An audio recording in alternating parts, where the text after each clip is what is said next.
Hello my dear students, my name is Anil Sharma and I welcome you all to our YouTube channel. तो students हम लोग solution chapter में vapour pressure के अंतिम पड़ाव पे आ गए। आज के वीडियो लेक्चर में हम लोग पढ़ने वाले हैं एजियोट्रॉप किसे कहते हैं। एजियोट्रॉप में दो कैटेगरी आती है, एक होता है मिनिमम बॉइलिंग एजियोट्रॉप, दूसरा होता है मैक्सिमम बॉइलिंग एजियोट्रॉप। ये खत्म होने के बाद हम लोग देखेंगे लास्ट वाला part, Raoult's law, gaseous and liquid state. ठीक है, तो आते हैं एजियोट्रॉप पे। एजियोट्रॉप होता क्या है, पहले तो ये चीज हम समझ लेते हैं। एजियोट्रॉप क्या है? चल, तो जब मैं बाइनरी सॉल्यूशन लेता हूं, right, binary liquid solution, binary liquid solution लेता हूं, ओके। अब इस बाइनरी लिक्विड सॉल्यूशन जो हम ले रहे हैं, अगर उस लिक्विड सॉल्यूशन के जो कंपोनेंट्स है, वो कंपोनेंट उसके लिक्विड फेस में और उसके वेपर फेस में अगर उसका कॉम्पोजिशन सेम हो जाता है, तब जो मुझे लिक्विड होता मिलता है उसे हम एजियोट्रॉप बोलते हैं। ध्यान से समझना, बाइनरी लिक्विड सॉल्यूशंस में जो कंपोनेंट होते हैं, the component which is present in the binary liquid solutions, that component if they have same composition, if they have a same composition, अगर उनका composition same है, if they have same composition in its liquid solution, liquid mixture and in its vapor mixture, vapour mixture में और liquid mixture में अगर उनका composition same मिलेगा, उसे हम बाइनरी लिक्विड बोलते हैं। ठीक है, मान लीजिए एक लिक्विड है, ठीक है, और लिक्विड बी है। मैं एज्यूम कर लेता हूं कि इन दोनों को कंबाइन करके मैं ए बी सोल्यूशन बना रहा हूं। ठीक है, कुछ इस तरह से हम लोग समझेंगे कि ए बी सोल्यूशन में जो सोल्यूशन होता है, उस सोल्यूशन के अंदर मान लीजिए ए बी का जो प्रोपोर्शन है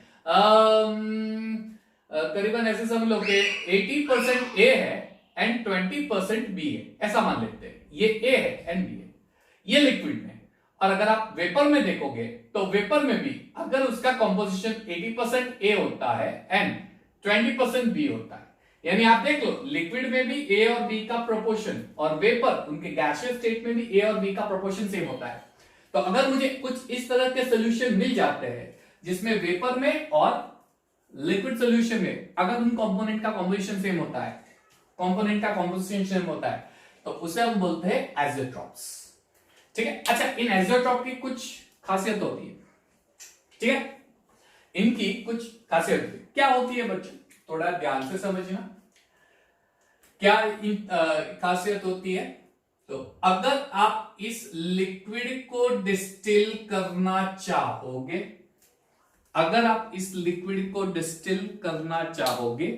डिस्टिल करने का मतलब ये हो गया कि लिक्विड के कंपोनेंट को सेपरेट करना चाहोगे। ठीक है, जैसे मैंने बताया ए और बी को मैं मिक्स करके बना देता हूं एबी सोल्यूशन। अब मुझे एबी सोल्यूशन में ए के कंपोनेंट को सेपरेट करना है, बी के कंपोनेंट को सेपरेट करना है, तो मैं कर दूंगा डिस्टिलेशन मेथड। तो डिस्टिलेशन मेथड से मैं ए को सेपरेट करूंगा, बी को सेपरेट करूंगा। अच्छा, किस तरह से सेपरेट होगा, तो इन दोनों में से जिसका बॉइलिंग पॉइंट लो होगा वो पहले वेपर बन के पूरा निकल जाएगा, उसके बाद जो कंपोनेंट है उसका वेपर बनेगा और फिर वो निकलेगा। यानी जब तक पूरा ए वेपर बन के नहीं निकल जाता, बी अपना वेपर नहीं बनाएगा। सोल्यूशन में एक बार पूरा ए वेपर बन के निकल गया, उसके बाद बी अपना रंग दिखाएगा, है ना, ऐसा, तो उसे डिस्टिलेशन बोलते हैं। अगर मैं एजियोट्रॉप को डिस्टिल करना चाहूंगा तो इसके अंदर पूरे का पूरा सोल्यूशन ही डिस्टिल हो जाता है, पूरा सोल्यूशन ही वेपर बन जाता है। इसका अर्थ ये हुआ कि मान लीजिए ए बी सोल्यूशन होता है, अगर मैं इसको डिस्टिल करना चाहूंगा, अगर मैं इसका वेपर बनाना चाहता हूं, तो ये पूरा ए और बी, ऐसा नहीं होगा कि ए का बॉइलिंग पॉइंट लेस है इसलिए पहले ए पूरा निकलेगा, पूरा ए निकलने के बाद बी, ऐसा नहीं होगा। डिस्टिल होगा इसका मतलब ए और बी दोनों ही साथ में, दोनों टुगेदर ही डिस्टिल हो जाएंगे, यानी दोनों टुगेदर वेपर में कन्वर्ट होते हैं। कोई राह नहीं देखेगा, बी राह नहीं देखेगा कि ए पूरा निकला है या नहीं, ए निकलेगा तो ही मैं निकलूंगा, वेल ऐसा नहीं है, बी भी साथ साथ में वेपर बनता है। यानी इस एजियोट्रॉप में जो लिक्विड के कंपोनेंट होते हैं वो सारे कंपोनेंट एक साथ में उड़ जाते हैं, है ना। हम साथ साथ है, हम साथ साथ है, जहां जाएंगे साथ जाएंगे, जहां जाओगे साथ मिलोगे, है ना, ऐसा ही कुछ होता है। तो यहाँ पे लिक्विड का कंपोनेंट पूरा साथ में इवेपोरेट होता है, ऐसा नहीं होगा कि पहले ए फिर बी, नहीं, दोनों साथ में इवेपोरेट होते हैं, ठीक है। तो ये उनकी खासियत है। तो जब आप सॉल्यूशन को डिस्टिल करके वेपर बनाना चाहोगे तब उसके अंदर सारे कंपोनेंट डिस्टिल्ड टुगेदर एक साथ डिस्टिल हो जाते हैं। ऐसे सॉल्यूशन को हम एजियोट्रॉपिक सॉल्यूशन बोलते हैं और उसकी प्रॉपर्टी को एजियोट्रॉप्स बोलते हैं, ठीक है बच्चों। हाँ, अच्छा, हमने पॉजिटिव और नेगेटिव डेविएशन के 2 ग्राफ किए थे। अच्छा बच्चों, पहले मैं पॉजिटिव डेविएशन का ग्राफ अच्छे से दिखा देता हूं। चलिए, पॉजिटिव डेविएशन का ग्राफ कुछ इस तरह से हमने देखा हुआ है। ये है आपका सॉल्वेंट बी, ये सॉल्यूट ए, यहाँ पे प्योर सॉल्वेंट बी होता है, प्योर सॉल्यूट ए होता है। प्योर सॉल्वेंट बी यानी सॉल्यूट होगा ही नहीं, प्योर सॉल्यूट ए यानी सॉल्वेंट होगा ही नहीं। अगर ये आइडियल सॉल्यूशन है तो इसका प्रेशर ये मिलना चाहिए, लेकिन पॉजिटिव डेविएशन में टोटल प्रेशर ऊपर से मिलता है, ऊपर से मिलता है।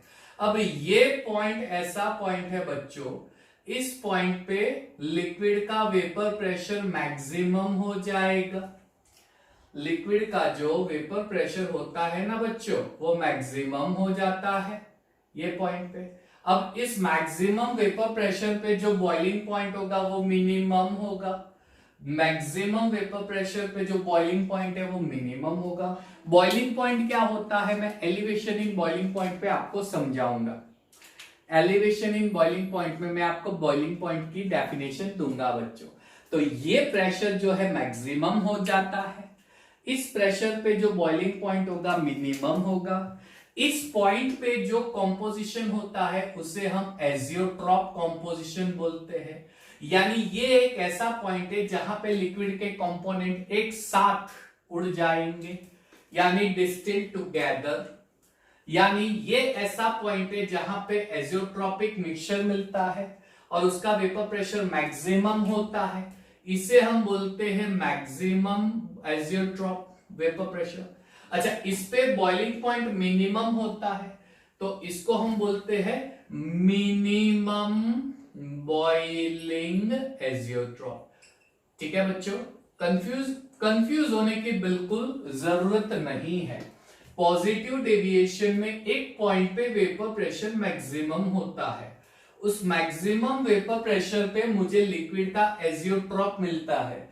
यानी लिक्विड का एजियोट्रॉप मिलने का मतलब ये हो गया कि उस पॉइंट पे जब मैं लिक्विड को डिस्टिल करूंगा तो सारे कंपोनेंट साथ में वेपर में उड़ जाने वाले हैं। अच्छा, मैक्सिमम वेपर प्रेशर होता है तो उस सॉल्यूशन का बॉइलिंग पॉइंट एकदम मिनिमम हो जाएगा, यानी करीबन बहुत ही कम टेम्परेचर पे बॉइल हो जाएगा। बहुत ही कम यानी ज्यादा हीट करने की जरूरत नहीं पड़ेगी, कम टेम्परेचर पे बॉइल हो जाता है, ठीक है बच्चों। इसके ऊपर बॉइलिंग पॉइंट मिनिमम होगा, इसलिए इसे बोलेंगे मिनिमम बॉइलिंग एजियोट्रॉप। इस एजियोट्रॉप को मिनिमम बॉइलिंग एजियोट्रॉप बोलते हैं। तो पॉजिटिव डेविएशन में हमें मिलने वाला है मिनिमम बॉइलिंग एजियोट्रॉप, ठीक है भैया, आसान है ना। चलिए आगे बढ़ते हैं। अब हम बात करेंगे नेगेटिव डेविएशन की। नेगेटिव डेविएशन इसका पूरा ऑपोजिट ग्राफ होता है। नेगेटिव डेविएशन का अगर मैं ग्राफ ड्रॉ करना चाहूंगा तो ऐसे ही सॉल्यूट 0, सॉल्वेंट करीबन 1 होता है, यानी प्योर सॉल्वेंट होगा। यहां पे सॉल्यूट प्योर होगा, सॉल्वेंट 0 हो जाएगा। इस पॉइंट पे प्योर सॉल्यूट होता है, सॉरी 0 पर आएगा। ठीक है, अब अगर मैं आइडियल सॉल्यूशन बनाऊंगा तो आइडियल सॉल्यूशन का टोटल प्रेशर ये हो जाता है, लेकिन नेगेटिव डेविएशन का तो वेपर प्रेशर आइडियल सॉल्यूशन के वेपर प्रेशर से भी कम होता है, तो ये वेपर प्रेशर कम हो गया। अब इस केस में मुझे एक ऐसा वेपर प्रेशर मिलता है जो सबसे लोएस्ट होता है, सबसे लोएस्ट यानी बहुत कम वेपर प्रेशर होगा, यानी ये पॉइंट ऐसा होगा जहां पे बॉइलिंग वेपर प्रेशर मिनिमम होगा। इस पॉइंट पे मुझे मिनिमम वेपर प्रेशर मिलता है, यानी लिक्विड जो है उसके कंपोनेंट काफी कम कंपोनेंट वेपर बनेंगे, काफी कम कंपोनेंट वेपर बनेंगे। लिक्विड के सरफेस पे ए और बी एस्केप बहुत कम होंगे, बहुत कम वेपराइज होंगे, इसलिए वेपर प्रेशर काफी कम मिलता है। अगर वेपर प्रेशर कम मिलता है तो बच्चों उसका बॉइलिंग पॉइंट मैक्सिमम हो जाएगा, इसका बॉइलिंग पॉइंट जो हो जाएगा वो मैक्सिमम हो जाता है ना, मैक्सिमम बॉइलिंग पॉइंट। अच्छा, इस पॉइंट पे वापस ये जो मिनिमम वेपर प्रेशर होता है, इस पॉइंट पे वापस मुझे लिक्विड का एजियोट्रॉप मिलता है। अच्छा, लिक्विड का एजियोट्रॉप मिलना मतलब इस पॉइंट पे अगर मैं लिक्विड के कंपोनेंट को वेपर बनाऊंगा, सॉरी डिस्टिल करूंगा, तो सारा लिक्विड साथ में डिस्टिल होता है। चलो भाई, एक साथ में हम लोग वेपर बन जाते हैं, जैसे मैंने बताया हम साथ साथ है ना हम साथ साथ है, ऐसा ही कुछ होता है। तो इस पॉइंट पे एजियोट्रॉप मिलेगा, इसका मैक्सिमम बॉइलिंग पॉइंट होता है, इसे हम बोलते हैं मैक्सिमम बॉइलिंग एजियोट्रॉप, यानी नेगेटिव डेविएशन में मैक्सिमम बॉइलिंग एजियोट्रॉप मिलता है, पॉजिटिव डेविएशन में मिनिमम बॉइलिंग एजियोट्रॉप मिलता है। ठीक है, अच्छा एक एक एग्जांपल कर देते हैं। मिनिमम पॉजिटिव डेविएशन में इस पॉइंट पे मुझे एजियोट्रॉप मिलता है, इसका एग्जांपल मुझे देना हो तो बढ़िया सा एग्जांपल है अल्कोहल और वाटर, बहुत बढ़िया सा शानदार एग्जांपल है, शानदार एग्जांपल। इसमें इस पॉइंट पे अल्कोहल का परसेंटेज 95 होगा, वाटर का करीबन 5% होगा।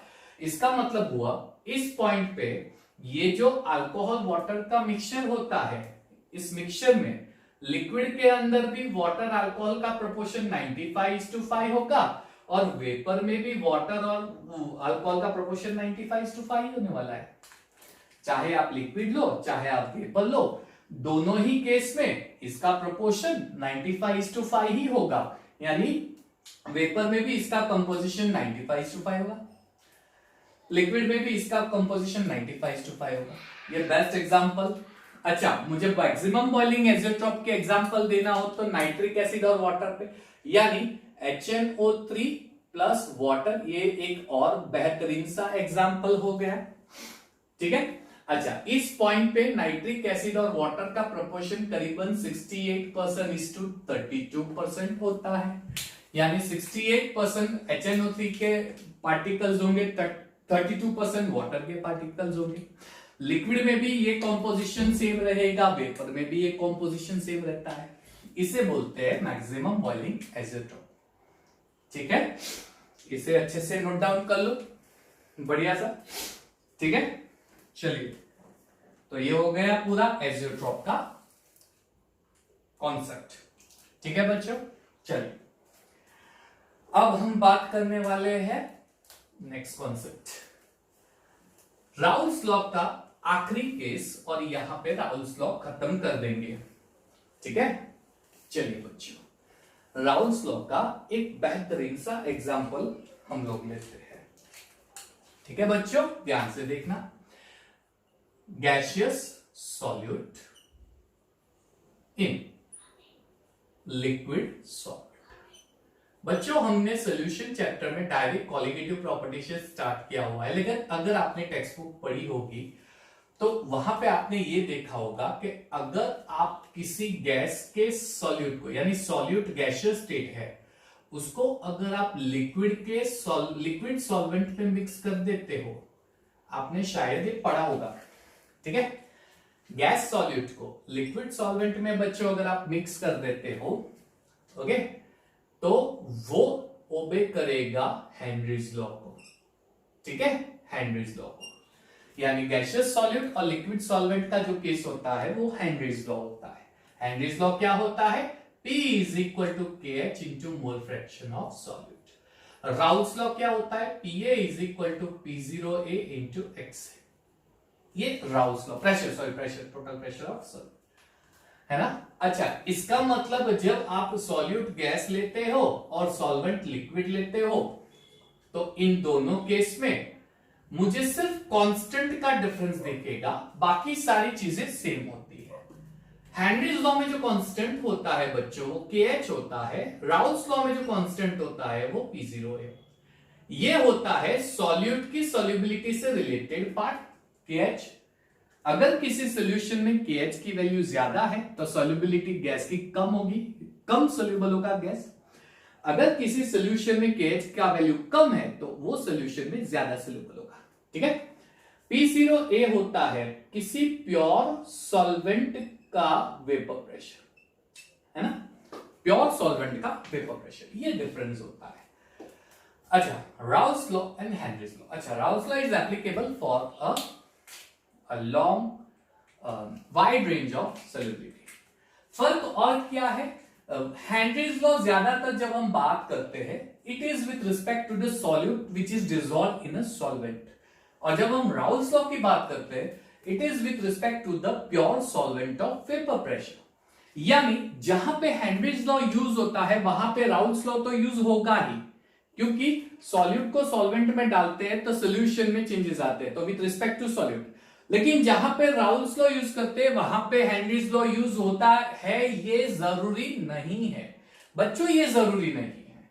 अच्छा, ये चीज मैं आपको एक्सप्लेन जरूर करना चाहूंगा।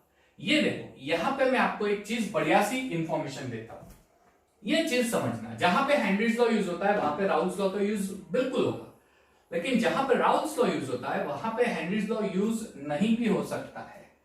जब मैं practical theoretically Raoult's law Henry's law का ग्राफ प्लॉट करूंगा तो मुझे ग्राफ ऐसे मिलेगा। ये हेनरीज लॉ से रिलेटेड है बच्चों, ध्यान से समझना, ठीक है। ये हेनरीज लॉ से रिलेटेड ग्राफ है, this is the graph related to Henry's law, okay, and this is the graph related to the Raoult's law.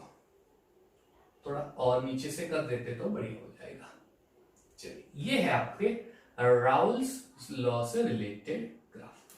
तो बच्चों अब ध्यान से पढ़ना, ये है आपका थियोरेटिकल पार्ट। लेकिन जब इस तरह के सॉल्यूशन में एक्सपेरिमेंटल डेटा फाइंड किए गए और फिर एक्सपेरिमेंटल डेटा के बेस पे ग्राफ बनाया गया, तो ग्राफ कुछ इस तरह से मिला, ये ग्राफ मिला।